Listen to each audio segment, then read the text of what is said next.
দেখো, মা আর মেয়ে মিলে শুয়ে পড়েছে বিছানার মধ্যে, কারোর জন্য জায়গা রাখেনি, পুরো খাটটাকে জুড়ে শুয়ে পড়েছে।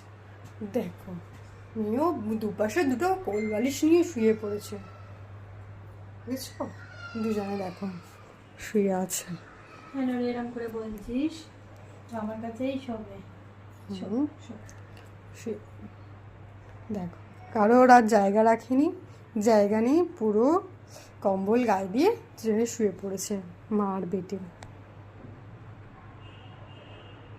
দেখো, এই দেখো, আবার চোখ খুলে ঘুমাচ্ছে, মাঝে সাঝে চোখ খুলে দেখে আবার। ঘুমা, খুব ঘুমাচ্ছিস। আমার জায়গা কোথায় জেনি? উঠে পড়, আমি শোবো। জেনি উঠছে না, ঘুমাবে। এই যে ঘুমিয়ে পড়েছে, থাক ঘুমা গো।